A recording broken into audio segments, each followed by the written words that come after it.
Our obsession with protein is out of control.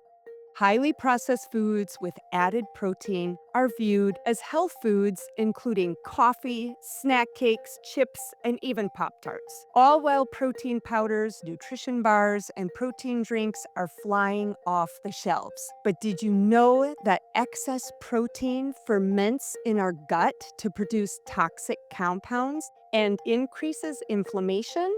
Today, I'm going to get clear on our needs for protein and why quality matters. I'm Norma Flood, and I'm an integrative and functional nutritionist. Welcome to Go With Your Gut.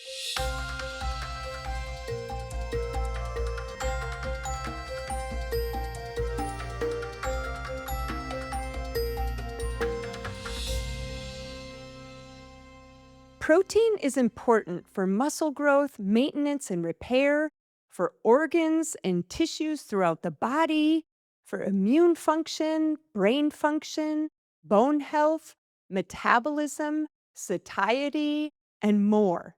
But we are seeing more high protein products that are driving a protein craze that is becoming harmful to our gut microbiome when in excess, especially when extra protein comes from highly processed products, along with a low fiber diet. It is true that recommendations for protein from the American College of Sports Medicine have increased for athletes and routinely active adults to 1.2 to 2 grams per kilogram body weight per day, equal to zero point 0.5 to zero point 0.9 grams per pound, with weight training and power sports being at the top of that range, and endurance and active adults in the lower to middle range. That is still less than the 1 gram per pound that is being pushed constantly on social media for most individuals, including those less active. This range for athletes is also recommended for those dieting to lose weight to reduce muscle loss, but that is based on ideal body weight, not including excess weight.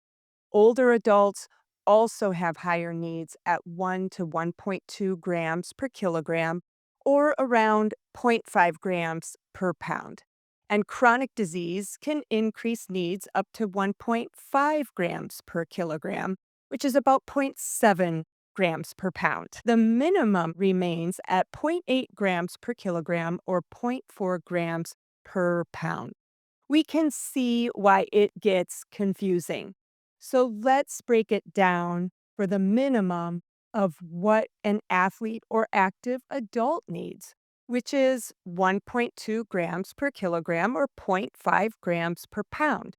That totals about 80 grams for a 160-pound male or 65 grams for a 130-pound female. To translate this to food, it is best to include protein throughout the day. For the 160-pound male, this could include 3 eggs for breakfast, 3 ounces of meat or fish, or a serving of yogurt and beans and seeds with lunch, snacking on nuts or cheese in the afternoon, and 5 ounces of meat or fish with dinner.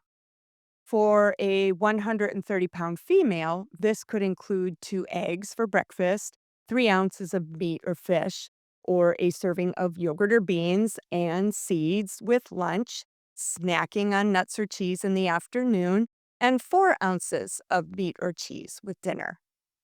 In either case, adding a 30-gram protein bar is not really necessary. And let's not forget about kids. Did you know that the recommended daily amount of protein for kids is only 13 grams per day for ages 1 through 3, and only 19 grams for ages 4 to 8, and 34 grams for ages 9 to 13? Adding a high protein bar can easily put them over the top, which is why they should only be including protein from whole foods to get the nutrients they need. It is not until kids are 14 years that their needs become similar to adults. So, what happens when we consume more protein than we need? Well, the excess amino acids from protein that we do not use that day are broken down into nitrogen and a carbon structure. The nitrogen is peed out, which is what puts more stress on our kidneys. The remaining carbon structure is converted to carbohydrate for energy or stored as fat. However, excess protein is also a problem in the gut.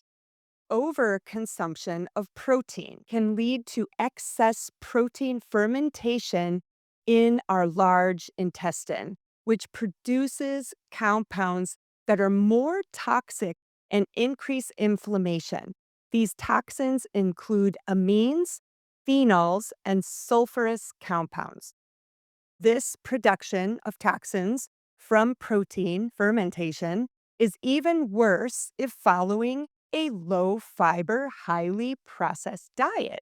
And these toxins build up even more with constipation. I've been seeing this buildup of toxins in the gut in many stool tests that I run for clients. And these clients often experience uncomfortable gastrointestinal symptoms and constipation. And sometimes it also leads to SIBO or small intestinal bacterial overgrowth. This is common among high protein diets that often lack fruits, vegetables, and other high fiber complex carbohydrates. Remember, if your poop is looking like hard, compact balls and/or you are not pooping every day, you are constipated. The quality of the protein we eat matters. Just because something has added protein does not always make it good. We are always going to get more from whole food protein sources, including eggs, fish, meats, beans, lentils, peas, dairy, nuts, seeds, and more. They provide nutrients such as vitamin B12, zinc, iron, magnesium, calcium, choline, and omega 3, which are not in the processed proteins. But when you need extra protein in addition to whole food sources, it is nice to have some options. Just know that some options are much better than others. And I'll start with those that have the worst nutritional value. There is a growing trend of products that boost added protein to make their processed products appear healthier. Yet all you are getting is protein powder added to highly processed ingredients. These include Pop Tarts, sour protein gummies, high protein cinnamon rolls, Reese's peanut butter cups, rebranded as one Reese's with sugar alcohols instead of sugar, and more. These are never a healthy part of a meal or snack.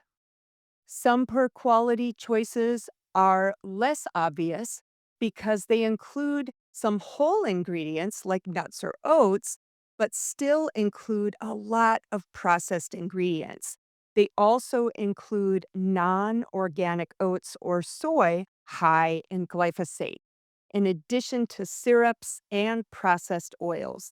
These include Nature Valley protein chewy bars and Quaker protein granola bars. Cliff Z Bar protein includes more organic ingredients, but most contain tapioca syrup as the first ingredient, while organic oats are fourth on the list.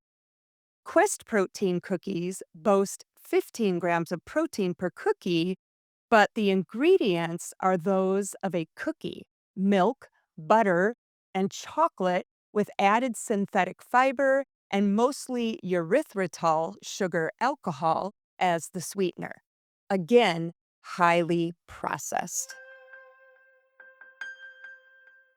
Moving on to nutrition bars, these probably make up the largest category of added protein products. Just walk into a health food store and you will see over 100 options. It can be a bit overwhelming, and there is no way to cover them all today. Nutrition bars were originally created as energy bars for athletes to provide carbohydrate and protein that is easily digested while hiking, biking, or between events.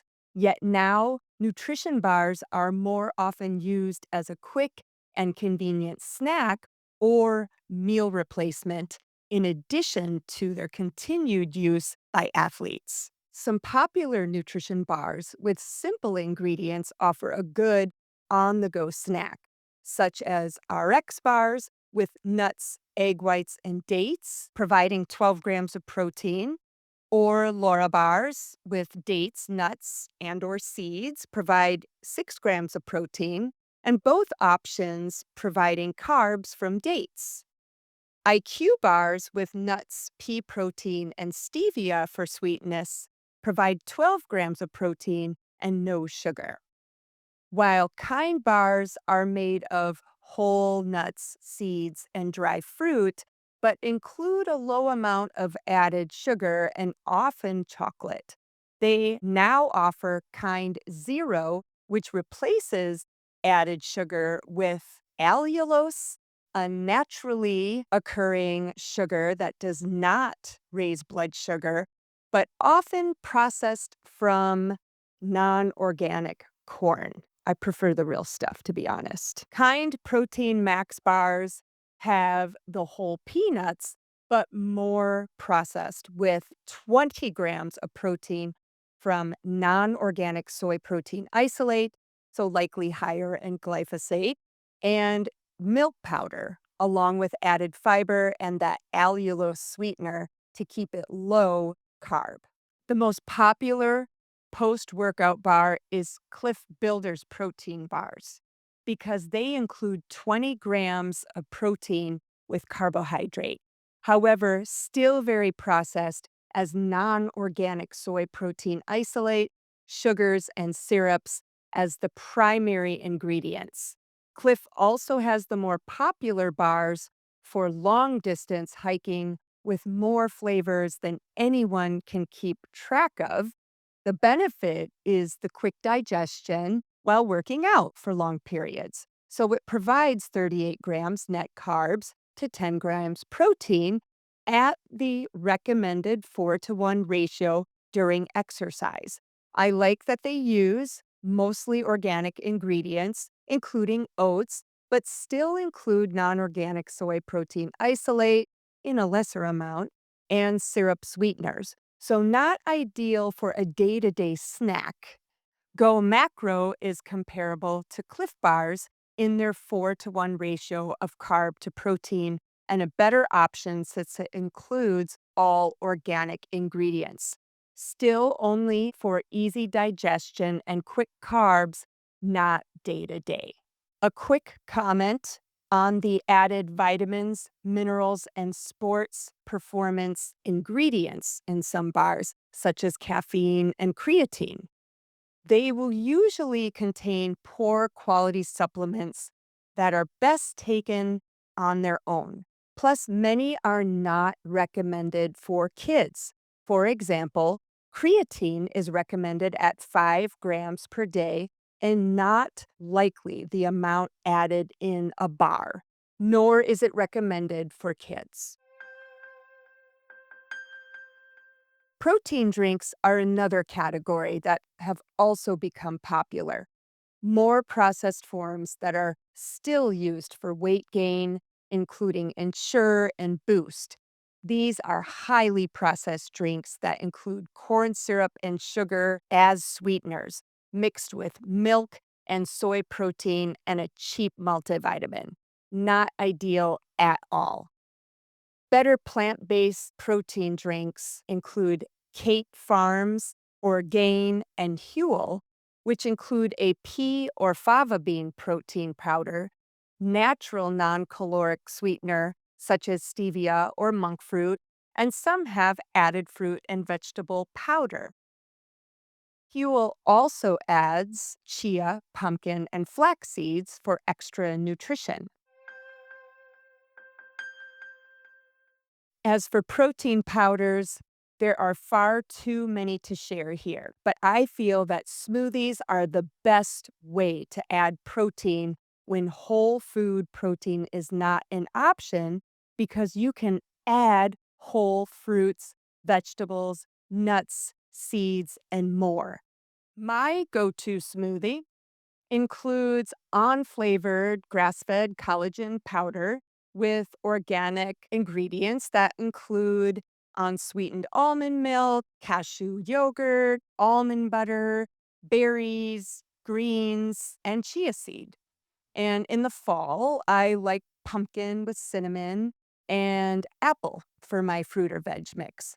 It's always fun to change it up with the seasons. I recommend organic, plant based pea, rice, or seed protein sources, grass fed whey or beef, or grass fed collagen powders, depending on a person's preference or tolerance to help you make that choice. Although collagen is short one essential amino acid, you get all nine in your amino acid pool from the foods you eat during the day. And collagen is healing to the gut lining and good for hair, nails, and skin and bones. So, when deciding on any protein powder overall, look for unflavored or those sweetened with stevia, monk fruit, or other natural low sugar options. As for all concentrated protein powders, whether in bars, drinks, or on their own, there is a risk for higher lead and other heavy metals. Consumer Reports actually assessed options lowest in lead, so I've included their link in the show notes below.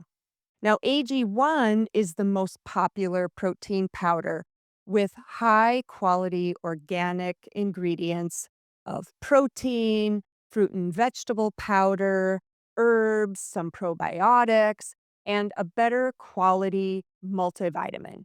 But it is not appropriate for kids since it also includes ashwagandha, rhodiola, milk thistle, and other adaptogens. It's the most expensive also at about $100 per month. Now, there are plenty of other low cost good options out there, including Truvani or Orgain, that are organic, plant based protein powders, lower in lead. Also, Vital Proteins collagen peptides is a great grass fed collagen powder that has third party testing for low levels of heavy metals. And Transparent Labs offers a good quality grass fed whey protein powder. And Equip Prime offers a good quality grass fed beef isolate protein powder. Now, there are many others, but just to name a few here.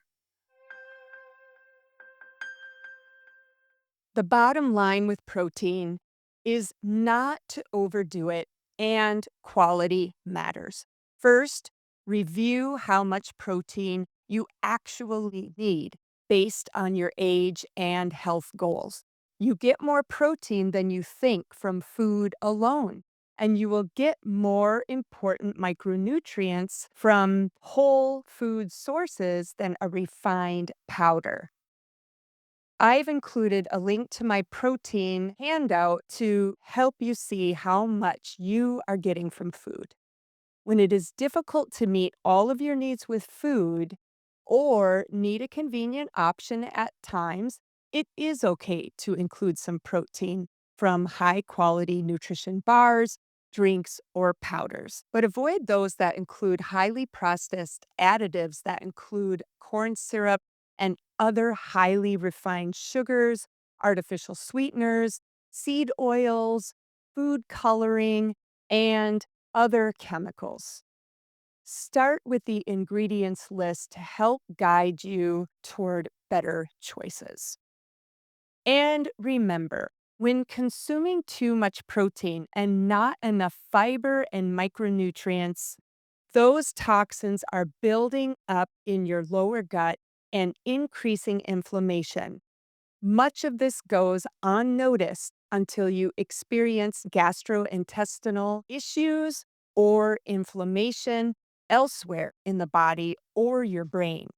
Use regularity as your guide. If you are constipated, you are not including enough plant foods and water, and possibly too much protein or processed foods. Okay, that was a lot to cover today. Social media is going to keep pushing more protein, and it is important that you stay informed of the truth. I'd love to hear if you have thoughts about protein in the comments below.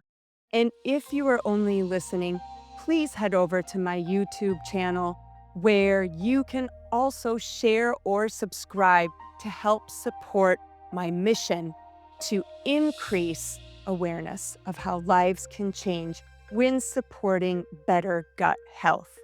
Until next time, be well.